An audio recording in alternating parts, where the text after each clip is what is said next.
Welcome, Adam. Thank you for taking out the time to join me today. So how's life? My pleasure. Life's interesting. Just like everyone, we're in, coronavirus world at the moment. So stage 4 restrictions in Australia. So, which means most people are sort of stuck at home at the moment. And but life's interesting. Life's okay. Managing, coping.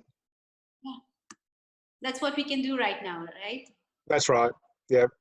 And I hear it's the same sort of thing for you guys over where you are. So. Yes. All over the world, it's the same. Yes. Okay. So Adam, please tell us about your work and yourself. I know you do a lot of things. So I would love to hear from you before we move on to the topic. What motivated you to start the counseling journey, and a little bit about your personal life? Well, I had counselling myself in my early 20s. So I've always, right through my career, before I even became a counsellor, I always believed in counselling, and it was something that I was always drawn to. So essentially, I was a landscape gardener for 20 years, ran my own landscaping business, and always employed a couple of young kids. And I always employed young kids that came from particular agencies that looked after kids that had mental health issues. So they had anxiety and they had depression and all that sort of stuff. And they were kids that found it very difficult to get an opportunity to work somewhere. So I had sort of this mentoring program that I took these kids, and I got some subsidies from the government to employ them. And so they helped me with my landscaping business, and I sort of mentored them and through their issues while they helped me with my business. So did that for about did the landscaping for 20 years and had the kids mentoring for about 10. And I kept thinking the whole way through, wow, I'd like to change careers. I'd like to do something that I really want to do. It was never the right time. I had 3 kids and life was busy. And I guess, really what happened was I had a motorcycle accident probably 10, 12 years ago, and I couldn't work for about 3 months, and it gave me some time to really think about what I wanted to do for the rest of my career. And I decided that I didn't want to keep doing landscaping until I was 65. I don't think I could have managed it anyway. It was fairly hard on the body. So yeah, I decided to take the plunge and studied full time while I still ran the business, sort of 70%, and became a counsellor sort of early 2000s, and haven't looked back since. So got a job straight away as a counsellor in a relationship centre.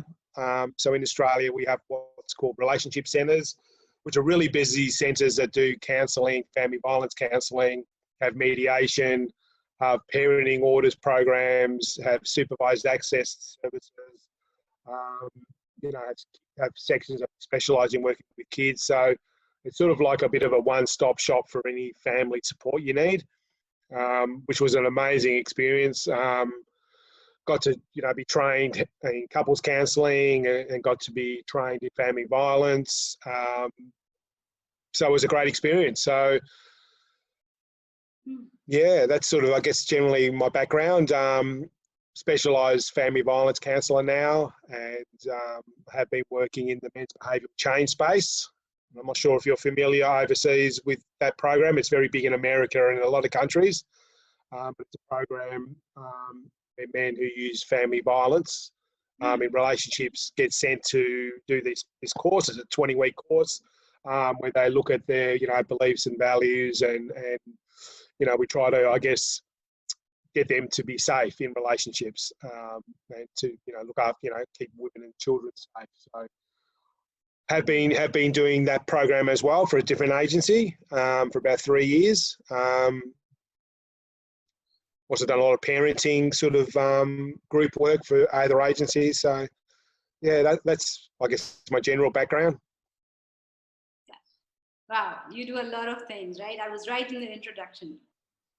Yeah, so at the moment I work 4 days for an agency, and I do 1 day full-time a week as a school counsellor, which I absolutely love. And I'm sort of hoping to transition into being a full-time school counsellor at some point, and also run private practices as well. So it's good. I enjoy the variety. Good. As long as we enjoy the work, it's always worth it, right? Oh, I love the work. The work is fantastic. You know, it's a great profession to be in. You know, it can be tricky and it can be difficult at times, but look, it's a wonderfully rewarding career to be in. Yeah. So Adam, about today's topic, parenting in pandemic. So one of the biggest challenges due to COVID has been obviously the unpredictability. Now, Yeah. no one knows when it is going to be over, like completely over, or when schools will reopen, or when people go out without, when can they go out without any restrictions, right? So this is creating a lot of difficult situations for people all around the world. We have already talked about this earlier. So has there been a change in your counseling sessions since the pandemic started? And what kind of issues are parents or children dealing with in your experience? What kind of issues they have to deal with right now? Yeah. Well, it's definitely changed the way we conduct sessions because, you know, under stage 3 restrictions, you know, a lot of businesses have closed down. So I know for me, the 2 centres that I offered counselling sessions for my private clients, both were forced to close down. So in stage 3, because we were still able to, you know, meet with 2 people, and you know, I was doing a lot of outreach, so I sort of changed my approach to going to see the clients. So we would see some in the family homes, and some would meet at parks and coffee shops, which has worked quite well. But now that we're in stage 4 in Australia at the moment, we can't even do that. So everything really has gone to Zoom at the moment. So pretty much all my sessions have gone to Zoom. And even working at the school, stage 3, I was able to still go to the school and see children, but under stage 4, children aren't allowed to go to school at all, even for counselling sessions. So everything is being done by Zoom at the moment, Zoom and telephone calls mainly. So it's had a big impact. You know, a few clients really do not like technology. And you know, so I've got a range of clients who haven't got the devices to run Zoom, or haven't got the internet capacity to run Zoom. So they sort of tend to fall in the cracks a little bit, unfortunately. But for the most part, Zoom's been doing quite well as a medium. In terms of the issues, well, I guess that's, you know, a personal issue from family to family and person to person. You know, some of the kids I've worked with who are, for example, maybe on the autism spectrum, they're really enjoying being home, because the thing that they struggle most with is social interactions, reading body cues and all that sort of stuff. So for them, a great anxiety of being at school has been taken away. So they now feel more comfortable at home. They don't have to deal with that pressure of, you know, interacting with kids at school at lunchtime and all that sort of stuff.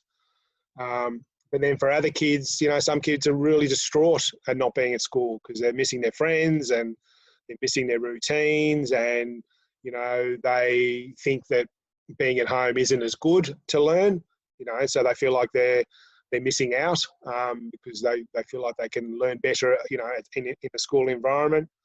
So, you know, some kids are doing really well, some kids are sort of struggling. You know, a lot of the kids that like school, you know, missing their friends terribly and missing the, you know, the structure. Most of the kids in general, I think, are missing all the activities, you know, because there's nothing available.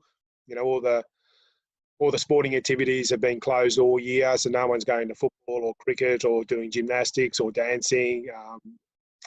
You know, no one's doing swimming lessons, no one's doing guitar or music lessons. So a lot of kids are really struggling, having their activities taken away, which is difficult for them. And of course, parents, you know, the same thing. Some parents, I think, are probably enjoying being home, working from home, because they don't need to travel to work. But I think for the most part, parents, particularly with younger kids, are really struggling. You know, having to help them homeschool.